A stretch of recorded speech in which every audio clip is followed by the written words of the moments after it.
तो मैं अभिषेक उपाध्याय आप सभी का हार्दिक आभार व्यक्त करता हूं। मेरे न्यूज़पेपर के जितने भी रीडर हैं, मैं उन सभी का आभार व्यक्त करता हूं कि आप सबका प्यार हमें मिलता जा रहा है।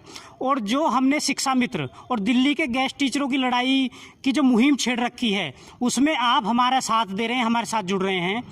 और उन सभी बातों के लिए जो आप हमारे साथ सहयोग कर रहे हैं, उनके लिए मैं आपका आभार व्यक्त करता हूं। हम शिक्षा मित्रों के अधिकार के लिए हर मंत्री का दरवाज़ा खटखटाएंगे। किसी मंत्री किसी अधिकारी को छोड़ा नहीं जाएगा, बख्शा नहीं जाएगा। आज हम पहुंचे हैं बड़ा गांव और ब्लॉक पड़ता है खेकड़ा और ज़िला बागपत। स्कूल में पहुंचे हैं। स्कूल में हमें 3 शिक्षा मित्र मिले हैं। इनकी समस्याएं सुनेंगे, इनके साथ क्या क्या शोषण चल रहा है उसके बारे में बात करेंगे। नमस्कार। नमस्ते सर। जी, सबसे पहले आपका नाम? सर मेरा नाम सविता त्यागी जी। और मतलब ये स्कूल कौन सा है, कहाँ पे रहते हैं, कहाँ पे आप पढ़ा रहे हैं? सम्मिलन विद्यालय बड़ा गांव। बड़ा गांव। तो आप ये बताइए कि आप शिक्षा मित्र हैं, तो कब शिक्षा मित्र हुए थे आप? सर हम 2009 में नियुक्त किए गए थे और 2014 में हमारा वो हुआ था समायोजन हुआ। हाँ जी। और जबकि मतलब ये कहते हैं कि समायोजन के लिए टेट जरूरी है, हमने ये सारी क्वालिफिकेशन पहले ही क्लियर करी हुई थी। उसके बाद भी हमारा समायोजन रद्द कर दिया गया, जबकि 2010 से पहले टीचर्स लगे हुए हैं जिन्होंने टेट नहीं किया था, उनके लिए वो नियम लागू नहीं हुए जो हमारे लिए लागू हुए हैं। ऐसा क्यों है इस सरकार? तो आपने टेट पास किया है? जी, टेट पास कर रखा है। ठीक है। समायोजन हुआ था 3 साल के लिए जी। अब ये बताइए कि समायोजन रद्द होने के बाद आप किन समस्याओं से जूझ रहे हैं? सर मतलब ये है कि जब कोई मतलब हाँ मान लो हमें उस टाइम पे 40,000 मिलता था, तो हमने उसी के अनुरूप अपनी मतलब गृहस्थी को चलाना शुरू कर दिया। और जब मान लो एकदम लेवल डाउन हो जाएगा तो फिर हम जो चीज़ हमने पहले से ही मतलब आगे के लिए हमने कदम बढ़ाए, वो कदम हम पीछे हटावें, तो किस बेस पर हम पीछे हटावें ये बताओ हमें। जी जी। अब हमारी आर्थिक स्थिति भी ऐसी नहीं है, जो मेरे हस्बैंड है वो कुछ नहीं करते हैं।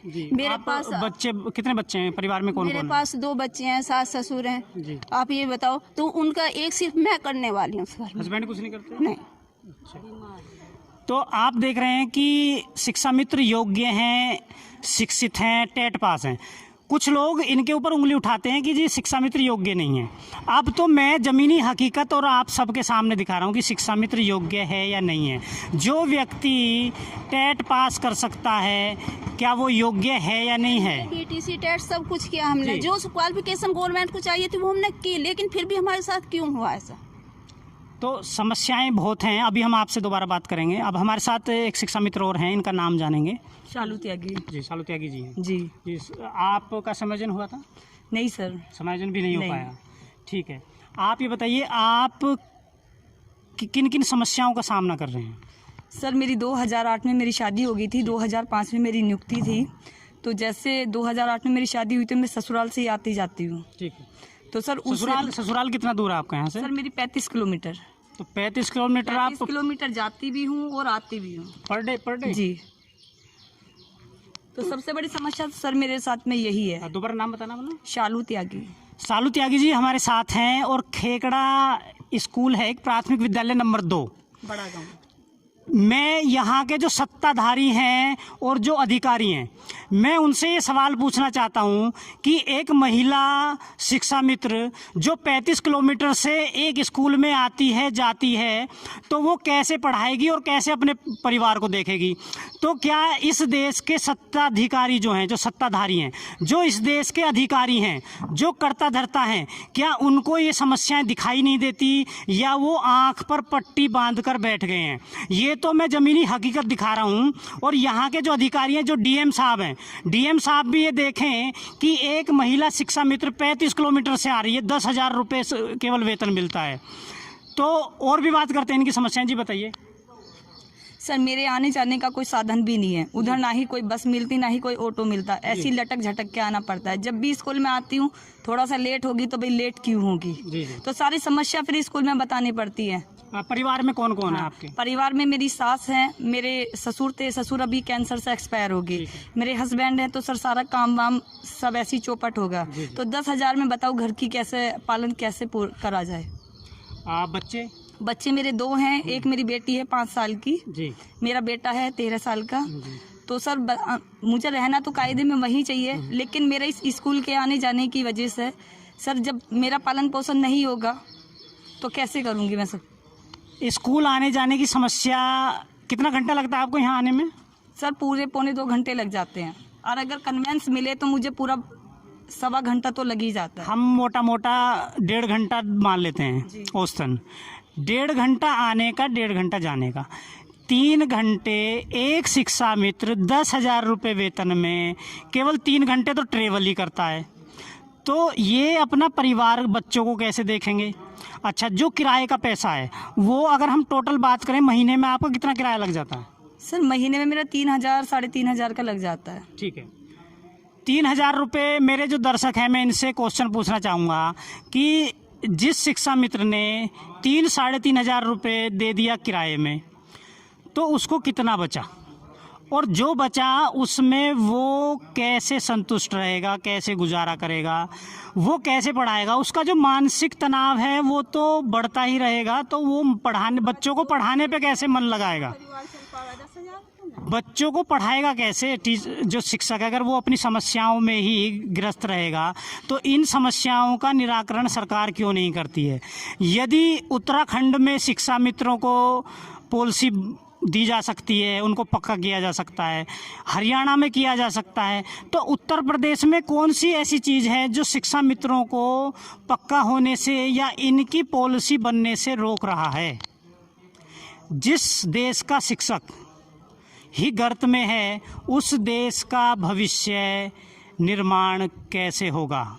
हमारे साथ एक शिक्षा मित्र और हैं, इनसे भी जानेंगे कि क्या समस्याएं हैं। जी नमस्कार। नमस्कार, मेरा नाम योगिता देवी है और मैं 2005 से नियुक्त हूँ, लेकिन 3,500 में मैंने काम किया है। 3,500 से भी मेरे 2 बच्चे हैं। अब मेरा बड़ा बेटा 2250 मिले थे। हाँ 2250 है, लेकिन 3,000 3500 मिले हैं, फिर अब 10,000 है। हाँ, लेकिन हमारा हम पूरे टाइम 8 से और 2 बजे तक स्कूल में रहते हैं, और मैं बीएड भी हूँ। मेरा 25 साल का बेटा है, मैं उसे कहाँ 45 साल की उम्र में नहीं 45 साल की उम्र में हम टेट भी कैसे क्लियर करें? यहाँ रहते हैं, मेरे सास ससुर भी थे, अभी एक्सपायर हुए हैं ये दोनों, लेकिन मैं 10,000 में अपनी गृहस्थी को कैसे चलाऊं?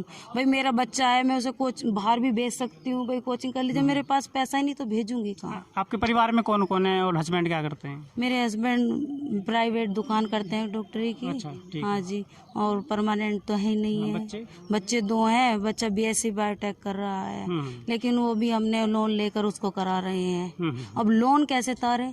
जब 10,000 रुपए हैं तो लोन नहीं तार सकते हैं। घर की गृहस्थी कैसे? अब सब महंगाई बढ़ती जा रही है, देखो सब चीज़ का भाव कितना महंगा हो रहा है। उस 10,000 में मैं अपने घर की गृहस्थी चलाऊं या बच्चे पढ़ाऊं या क्या करूं? मेहनत मजदूरी भी करनी पड़ती है। मैं यहाँ से जाकर अपने घर में सिलाई भी करती हूँ, जिससे 2 पैसे मुझे मिले और मैं अपने बच्चों को पढ़ाकर कामयाब कर सकती हूँ।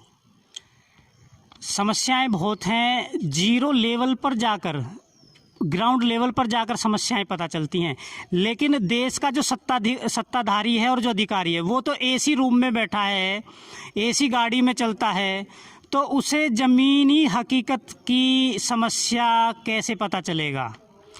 देश के जो सत्ताधारी हैं वो कहते हैं हमारे यहाँ किसान, शिक्षक बहुत खुश है, यहाँ पे एजुकेशन जो है अपने उच्चतम स्तर पर है।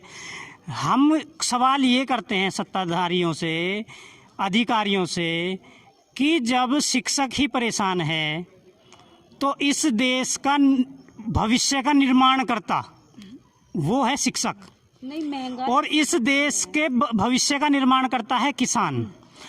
जब शिक्षक और किसान दोनों ही परेशान हैं तो इस देश का भविष्य का निर्माण कैसे हो जाएगा? इस देश के भविष्य के निर्माण से मतलब है मेरे देश के बच्चे जो यहाँ पर पढ़ने आते हैं।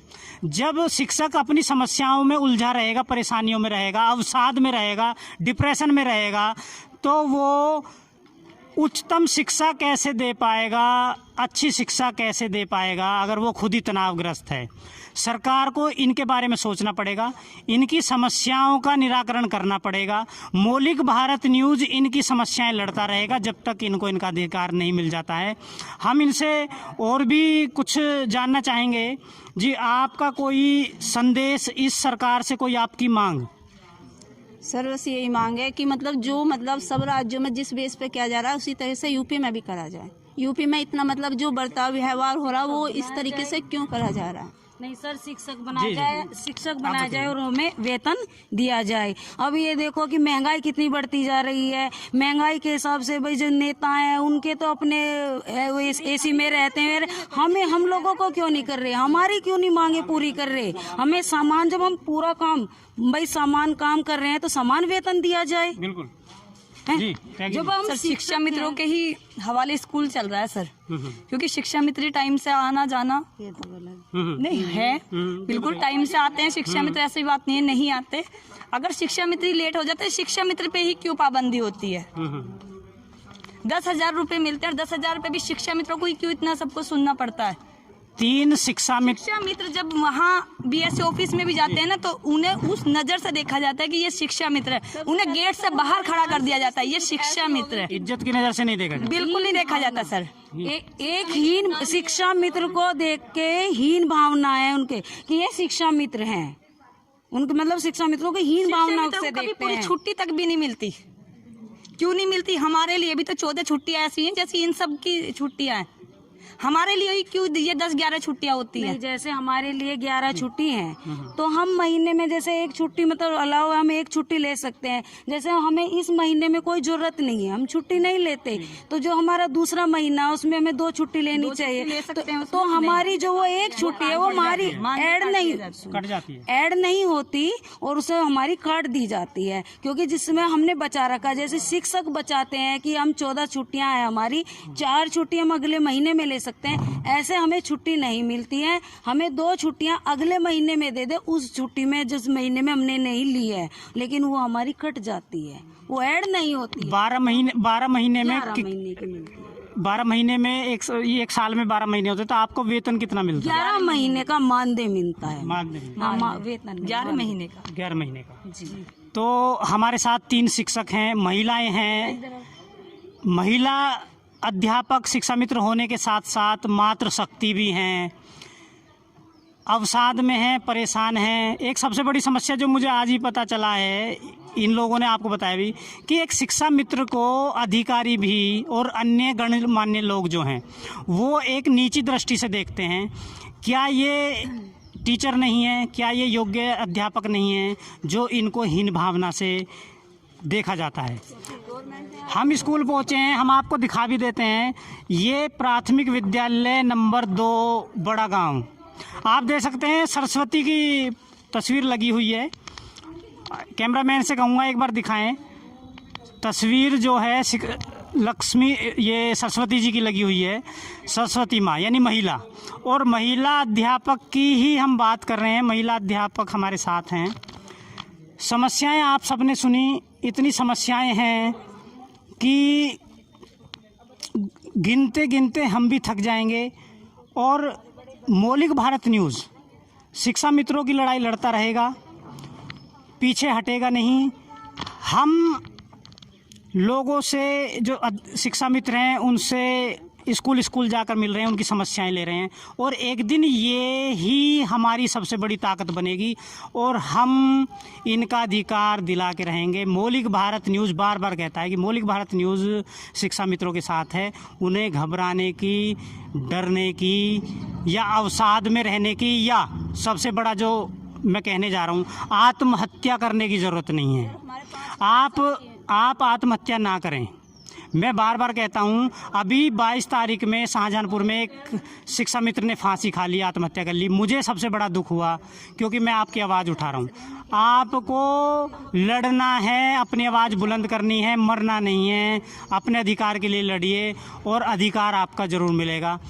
लास्ट में हम पूछना चाहेंगे, हमारे साथ 3 शिक्षा मित्र हैं, कुछ और कहना हो आपको? कुछ कहना चाहिए? देखो ये मेरी छोटी सी बेटी है, इसका फ्यूचर आप बताओ, इसका फ्यूचर क्या होगा? जी। कि मैं इसे अपने साथ में लेके आऊँ या मैं स्कूल में छोड़ के आऊँ?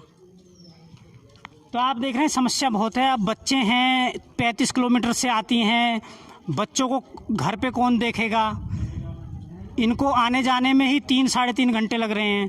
तो कैसे ये बच्चों की परवरिश कर पाएंगे अपने बच्चों की, और कैसे ये स्कूल में पढ़ा पाएंगे। मैं चाहता हूँ कि हर गांव में शिक्षा मित्र हैं, और मैं हर गांव के प्रधान से ये आह्वान करता हूँ, ये प्रार्थना करता हूँ कि उनके गांव में जो शिक्षक हैं और शिक्षा मित्र हैं उनकी समस्याओं पर ध्यान दें, उनके समस्याओं का निराकरण सबसे पहले किया जाए। सभी ग्राम प्रधान जितने भी उत्तर प्रदेश में हैं, मैं सभी से विनम्र निवेदन करता हूँ, मौलिक भारत न्यूज़ विनम्र निवेदन करता है, क्योंकि ग्राउंड लेवल पे सबसे पहले ग्राम प्रधान ही है जो उनकी समस्या का निराकरण कर सकता है। यदि उनको कोई समस्या होती है तो ग्राम प्रधान उनको सपोर्ट करें। मैं अभिषेक उपाध्याय खेकड़ा से आप सभी का बहुत बहुत धन्यवाद करता हूँ। नमस्कार, जय हिंद।